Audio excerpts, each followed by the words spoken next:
If there's any place in the world that the people use their instincts to detect danger, it will be the Matupit people of East New Britain province.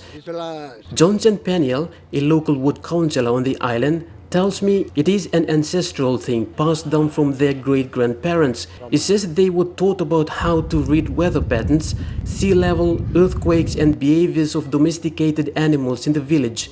They told a story too, he says, myths and legends about Kaya, the spirit inhabiting the volcanoes, and the time intervals of every major eruptions. Maybe like it's an experience long. Or story below, tubuh na belum pula saya talking pula. This is why I'm like leave. Me play also, me play witnessing because always I talking me also. Within another 50 years time, and one plan mountain fire below you play this generation. Now, top long only been through. Last week, a team from the International Organization for Migration, or IOM, visited the island and presented booklets about disaster resilience, something that the Matupit people have drawn up for themselves previously with the help from IOM.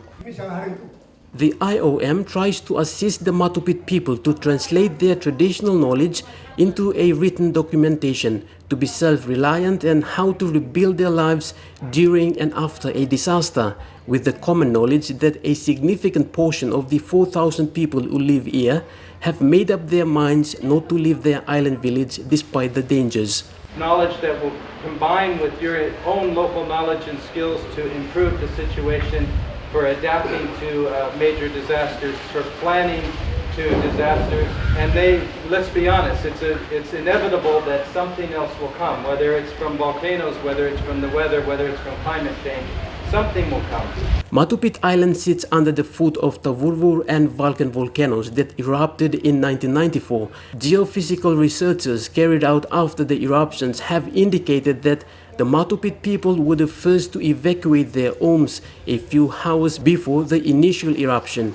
Although there were reports of disaster alerts being issued by the Rabaul Volcanological Observatory a few hours earlier, the Matupit people claimed they were the group of people who woke up the entire residents of Rabaul town and set evacuation into motion when everyone was sleeping and were not overly worried about the earthquakes that preceded the eruptions. Numerous attempts by the provincial government and traditional landowners to have the Matupit people relocated to safer areas were unsuccessful because they keep coming back.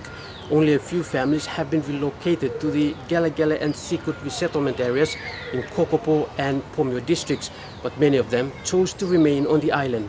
Edwin Fidelis, National EMTV News, Kokopo.